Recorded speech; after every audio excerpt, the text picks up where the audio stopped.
Waldorf é um método de ensino onde olha para a criança como um todo. Então, na sala de aula, nós não trabalhamos só o cognitivo da criança.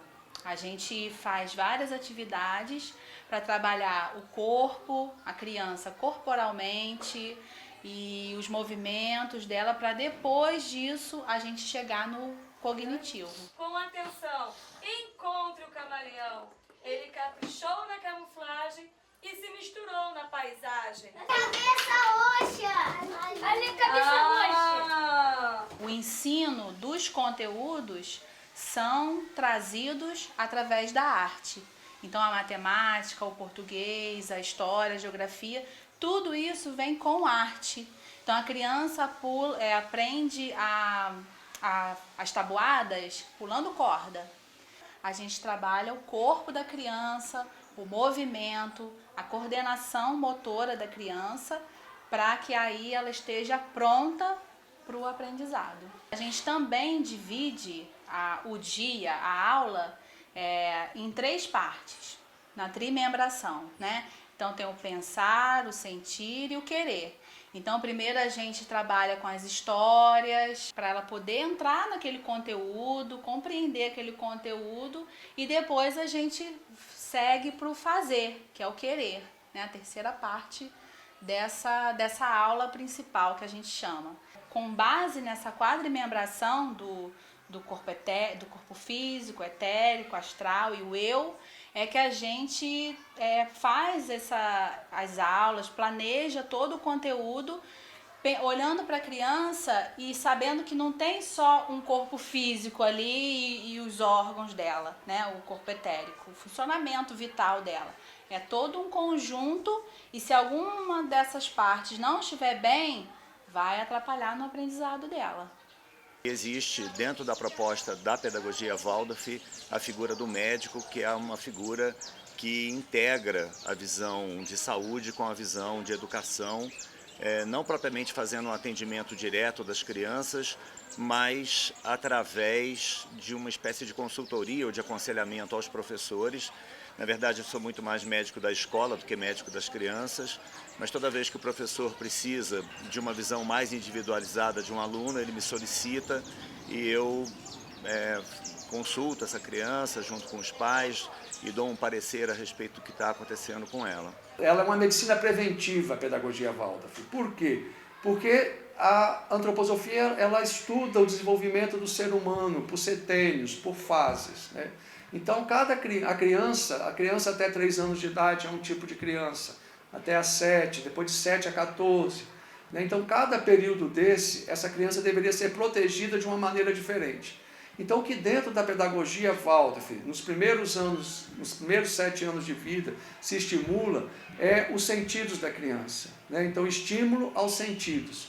E aí a coisa mais importante é o brincar. É o brincar e o tipo de brincadeira. Né? Então não são brincadeiras prontas, os brinquedos não têm formas definidas, muitas vezes, para que a criança possa criar e possa fantasiar. Então, a título de exemplo, eu peguei alguns desenhos, que o desenho é uma das avaliações que a gente faz para ver a maturidade da criança. Então a gente tem aqui o desenho de uma criança de 5 anos, que é um desenho que a gente poderia dizer está apropriado para essa faixa etária, mas a criança mostra que ainda não tem uma maturidade plena para dar início à alfabetização. Então a figura humana ainda não está muito explorada, não está muito desenvolvida. Vocês podem ver que a figura ainda não toca o chão.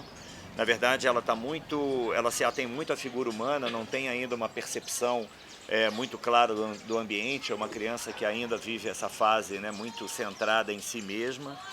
E a gente, fazendo essa avaliação do desenho, a gente pode ter uma ideia também de como é que está a motricidade da criança, né? De como é que está a capacidade dela de fazer um traço, ter um controle de aonde esse traço termina, e também a capacidade dela de criar imagens. A capacidade de criar imagem é um elemento central para a leitura, porque na leitura a gente usa a imaginação, e a motricidade é um elemento central para avaliar a capacidade da escrita, porque a escrita se dá com a motricidade. E a alfabetização é ler, imaginar e escrever, motricidade. Aqui a gente já tem um desenho de uma criança que está mais madura, uma criança que na verdade até já iniciou a alfabetização. Essa figura humana já está muito mais definida, a figura já está no chão, o chão está bem expresso no desenho, né? Já tem uma percepção toda de meio ambiente. Há uma relação aqui entre essas figuras repetidas, que aqui aparecem como frutas, às vezes aparecem como bandeirinhas de São João, que são uma menção aos dentes, né, que estão em fase de começar a serem trocados e começarem a aparecer os dentes da segunda dentição. Os dentes são um elemento muito importante, a gente avalia também a dentição da criança para ver se há uma certa prontidão, que para nós é um indício de uma prontidão da cabeça como um todo. E a cabeça é a sede do sistema nervoso.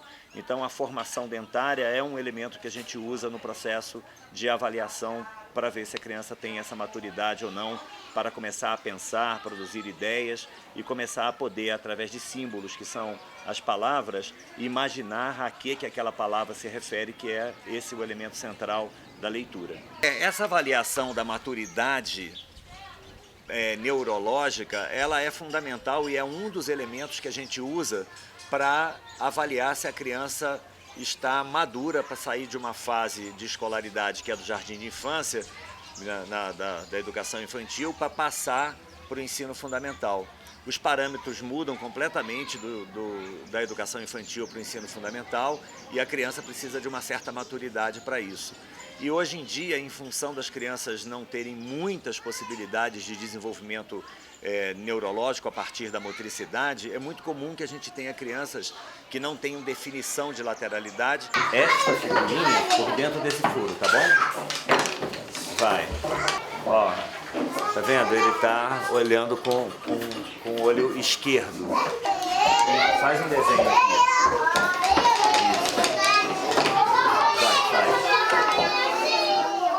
Ele usou a mão direita para escrever e ele tem a dominância no olho esquerdo, né? É uma situação de lateralidade cruzada, que na verdade é uma medida da maturidade neurológica. E quando a criança quando tem o que a gente chama de lateralidade cruzada, ou seja, a dominância de um olho de um olho, por exemplo, do olho esquerdo e dominância da mão direita, isso atrapalha bastante a criança no processo de concentração e no processo de domínio da motricidade, né? Para a escrita e para a atenção, isso é um elemento bem importante. E a atenção e a escrita é algo que precisa estar resolvido para que a criança, ou melhor, as bases da atenção e as bases da escrita, as bases neurológicas precisam estar resolvidas para que a criança possa deslanchar bem nessa segunda fase, que é a fase do ensino fundamental.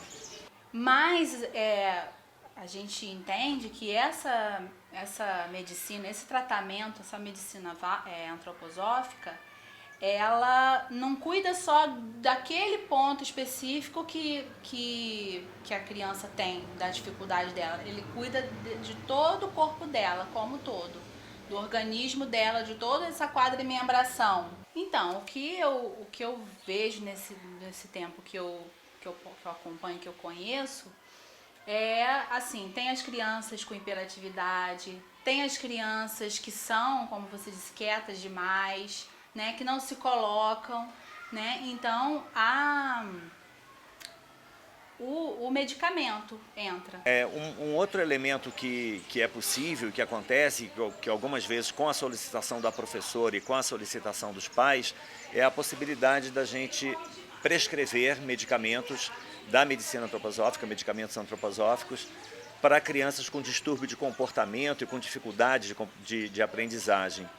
E esse elemento é um elemento que eu acho particularmente muito interessante, é um recurso muito interessante. É claro que isso de forma nenhuma significa que a gente tem uma postura contrária a medicar com medicamentos que têm um caráter mais psicotrópico, que às vezes são necessários, mas pela experiência que eu tenho, o uso dos medicamentos diluídos e dinamizados, eles ajudam muito a várias crianças a não precisar usar esses medicamentos químicos e ajudam também numa fase de retirada desses medicamentos químicos. Quer dizer, é um recurso terapêutico, né, que existe, e a medicina antroposófica com esses medicamentos pode abordar patologias orgânicas, mas também pode apoiar a criança no desenvolvimento e em questões comportamentais. E depois desse período, 1 mês, né, 2 meses, voltamos até ele e contamos, relatamos como que ele está, os responsáveis são chamados para contar também como que a criança está, se teve algum avanço, se não, né? E a partir daí vai se mudando o medicamento ou dar continuidade mais um período. E talvez a parte mais importante é que eu entro na sala de aula e observo o andamento da turma, tanto do professor quanto das crianças também, e depois eu dou um retorno disso para os professores. É muito comum que o professor já tenha me orientado para prestar atenção mais em 2 ou 3 crianças que ele perceba que tem uma necessidade maior, para que eles tenham uma visão do que sob um ponto de vista da pedagogia Waldorf, sob um ponto de vista médico escolar, o que está sendo feito e o que poderia ser feito no sentido de atender as necessidades da criança e do professor também. Amassa, amassa.